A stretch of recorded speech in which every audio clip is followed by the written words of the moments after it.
কিন্তু আয়নায় দেখলাম আমার ঠিক পিছনে একটা ছায়া দাঁড়িয়ে আছে, মানুষের মতো কিন্তু আবছা, মাথাটা একটু কাত হয়ে। আমি পিছিয়ে যেতে গিয়ে হোঁচট খেলাম, মেঝেতে পড়ে গেলাম। আয়নাটা ফেটে গেল, কাঁচের টুকরো চারদিকে ছড়িয়ে গেল। তারপর নিস্তব্ধতা। ঘুরে দেখলাম 12টা 10। সবকিছু থেমে গেছে। বাইরে হঠাৎ কুকুরের হাহাকার শোনা গেল। তারপর এক প্রবল বাতাসে জানলা খুলে গেল। পরের দিন সকালে ঘুম থেকে উঠেই ঠিক করলাম আর এক রাতও এখানে থাকবো না। কিন্তু যাওয়ার আগে বৃদ্ধ মালকিনের সঙ্গে দেখা করলাম। তিনি আমার মুখের দিকে তাকিয়ে বললেন, তুমি ওকে দেখেছো তাই না? আমি একটু অবাক হয়ে বললাম, কার কথা বলছেন? তিনি নিঃশব্দে মাথা নাড়লেন। তারপর বললেন, আমার মেয়ে, এই বাড়িতেই ওর মৃত্যু হয়েছিল। আমি স্তব্ধ। তিনি বললেন, আজ থেকে 15 বছর আগে তার একমাত্র মেয়ে শিলা এক রাতে বাড়ির ওপরের ঘর থেকে ঝাঁপ দিয়ে আত্মহত্যা করেছিল। কি কারণে এমন করলো কেউ জানে না। কিন্তু সেই রাত থেকে প্রতি শনিবার ঠিক রাত 12টার পর কেউ না কেউ ওর ঘরে ছায়া দেখতে পায়। বৃদ্ধা বললেন, ও কাউকে ক্ষতি করে না, শুধু ফিরে আসে বারবার। আমি অবাক হয়ে বললাম, তাহলে আপনি বাড়িটা ভাড়া দেন কেন? তিনি চুপ করে জানলার দিকে তাকালেন। ও যে একা থাকতে পারে না, ওর তো কাউকে দরকার। আমি আর কিছু বললাম না। সেদিনই চলে এলাম। শহরের ভিতর অন্য জায়গায় উঠলাম।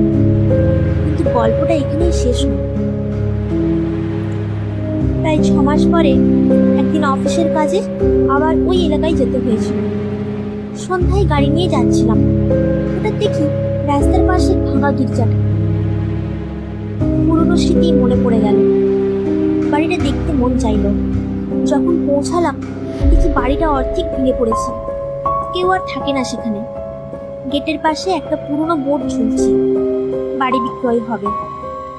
আমি শুধু একবার দেখতে চাইলাম ওই ঘরটা।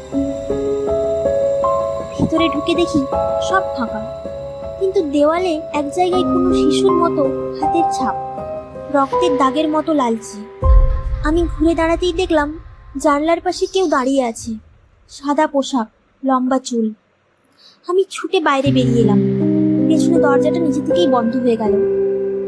গাড়ি চলছে। একবার রিয়ার ভিউ মিররে তাকালাম। পেছনের সিটে কেউ বসে আছে, সাদা কাপড়, ভেজা চুল। একটা ফিসফিস আওয়াজ এলো, কেন গিয়েছিলে আবার? এবার আর তুমি একা নও। তারপর আমি জ্ঞান হারিয়েছিলাম। যখন জ্ঞান ফিরল আমি হাসপাতালে। ড্রাইভার বলল আমি নাকি হঠাৎ চিৎকার করে উঠে ব্রেক কষে গাড়ি ঘুরিয়ে ফেলেছিলাম। সৌভাগ্যবশত বড় কিছু ক্ষতি হয়নি।